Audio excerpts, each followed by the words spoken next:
chemin mène à Rome. Ce n'est pas bon pour nous. La complémentarité entre les deux. Vous pouvez atteindre vos objectifs.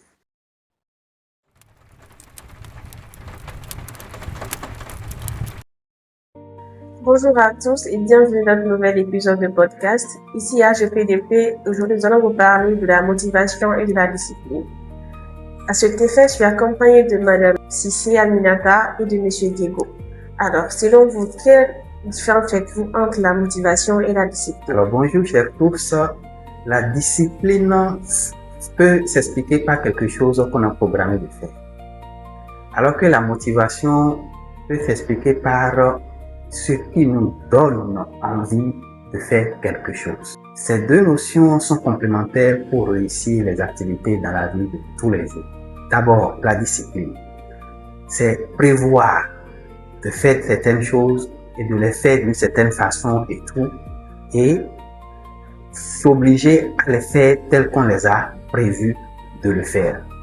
Donc, avec la discipline, il n'est pas question de dire « je suis motivé ». Non, c'est parce qu'on doit le faire. La discipline a quelque chose d'un peu exigeant. C'est qu'il y a une certaine exigence. Et on se trouve obligé de le faire. Un exemple sur la discipline. Chaque lundi, je dois venir au boulot. Je dis, la pluie est en train de venir. Je vais me coucher à la maison. Et là, ce ne serait pas bon pour moi. Parce que là, quand je ne viens pas au boulot, je ne vais pas respecter ce qu'on a dit dans le contrat. Et ça, ça ne serait pas une discipline pour moi. Donc, je vais aller aussi sur la motivation. Sur la motivation, je vais prendre l'exemple carrément sur moi. À de ces jours, je peux rester en live. Il n'y a que 2 personnes qui sont sur mon live. Donc, je ne veux pas. Au fur et à mesure, il n'y a que 3 personnes qui viennent, il y a 4 personnes qui viennent. Il y a beaucoup de demandes.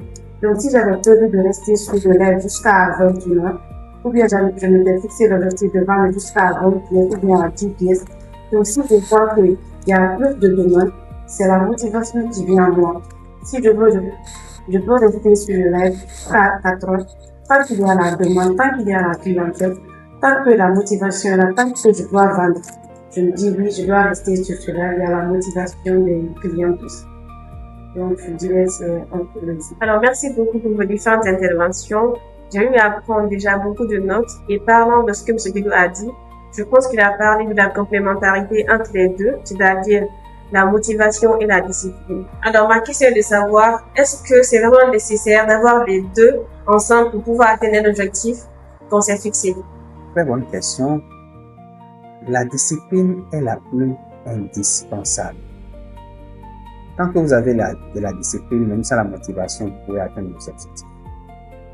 Alors que si vous avez de la motivation et que vous n'avez pas de la discipline, il se pourrait que vous n'arriviez pas du tout à atteindre vos objectifs. Les deux sont complémentaires parce que quand vous êtes discipliné, vous savez en vous de cette envie de faire la chose, en plus, c'est-à-dire de la motivation, ça facilite la réalisation, ça va vite et ça va plus aisément. Mais si vous êtes discipliné et que vous n'avez pas de la motivation, c'est vrai, ça sera un peu difficile pour vous. Néanmoins, vous arriverez quand même avec cette discipline-là à réussir. C'est réussir à atteindre l'objectif qui est la chose la plus indispensable. Je pense que avoir de la discipline est la chose la plus primordiale qu'il faut développer. Merci beaucoup, M. Diego. À titre d'exemple, je parlerai d'un élève qui veut réussir au baccalauréat et d'un jeune aussi qui a fini ses études qui veut aussi travailler. Alors, un élève qui veut réussir au baccalauréat, au début, on a la motivation. Il est vraiment motivé.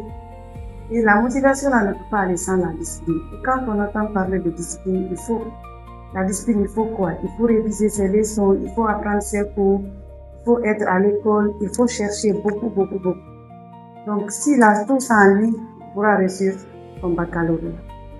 Et parlant d'un jeune qui a fini ses études, et on va dire, moi j'ai fini mes études au début, c'était quoi? C'est de trouver un boulot. Et je suis tellement motivée de trouver un boulot. Donc il y a la motivation. Mais tant qu'il n'y a pas la discipline, et je dois mettre en tête que là, quand je viens au boulot, je dois être à l'heure, je dois faire ce qu'on me dit de faire, je dois être vraiment rigoureuse. Je dois vraiment être à l'heure. Donc, et si je ne respecte pas tout ça, l'entreprise sera obligée de me licencier. Plus merci pour vos éclaircissements sur ces points, c'est-à-dire sur la motivation, sur la discipline. Vous avez dit que la discipline est vraiment indispensable dans toutes choses, c'est-à-dire dans tous les objectifs qu'on se fixe, il faut être discipliné.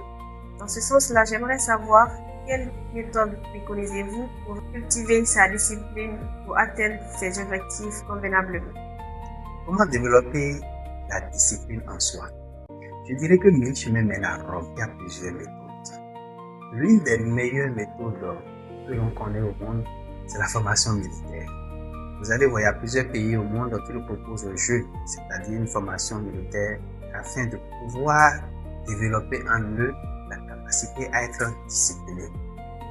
Autre façon de développer sa discipline, c'est vraiment de s'inscrire dans la logique de sa religion et de respecter les règles de sa religion. La personne qui adopte la religion de façon vraie va développer en de la discipline. Alors, au-delà de tout ça, pour ceux qui n'ont pas de religion, mais qui n'ont pas la possibilité d'aller faire un service militaire, il faut de la volonté. Quand on a cette volonté d'être discipliné, il faut savoir maintenant se donner une méthode. Comme méthode particulière que je peux préconiser, c'est quoi? C'est commencer déjà par se donner un programme par jour. Je dois me lever tous les matins à 5 heures ou à 6 heures. Quand je me lève, après, je fais quoi? Quelle est l'activité? Donc, il faut programmer sa journée de 5 heures ou bien de 6 heures à 7 heures. Qu'est-ce que je fais? De 7 heures à 8 heures, qu'est-ce que je fais? Et il faut l'écrire. Il faut écrire son programme de la journée.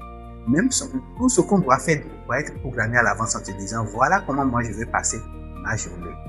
Quand on l'a écrit, il faut s'efforcer de respecter cela. À force de le faire, on finit par prendre une certaine habitude en restant davantage rigoureux avec soi-même dans la gestion de ce temps-là. Ainsi, on commence par devenir plus rigoureux, plus discipliné. Là, que l'on soit motivé ou pas pour accomplir les tâches que l'on a programmées, on va s'efforcer de les réaliser parce que c'est prévu de le faire ici et on va le faire. Merci. Comme mot de fin, je parlerai d'une citation de René Char qui dit « Va vers ton risque, impose ta chance, serre ton bonheur à te regarder, ils s'habitueront. » Ceci dit, c'est que pour être motivé, il faut d'abord être discipliné par rapport à quelque chose que l'on a envie de faire. Par rapport à un choix ou bien à des choix bien déterminés pour lesquels on est prêt à pouvoir y mettre un prix.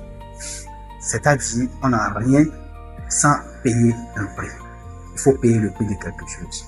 Et ce prix à payer, ce n'est que de la discipline qui me permet de payer ce prix-là. Alors, à l'endroit surtout de la jeunesse qui cherche à réussir, je dirais, apprenez simplement à vous discipliner.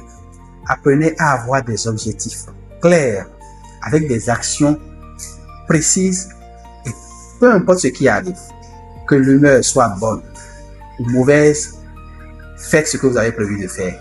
Ne dites jamais, je ne suis pas d'humeur, je reporte telle activité, tel acte et tout.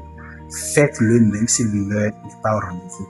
Et au finish, à la fin de la journée, vous vous rendrez compte que vous avez bien fait d'avoir planifié quelque chose et de l'avoir fait malgré que vous n'étiez pas d'humeur. Et c'est d'ailleurs ça qui va vous donner la motivation de continuer votre chemin. Je vous remercie. Alors, c'est ici qu'on fait notre podcast. J'espère que vous prendrez intérêt à écouter et à le regarder. Et à très bientôt pour un nouvel épisode.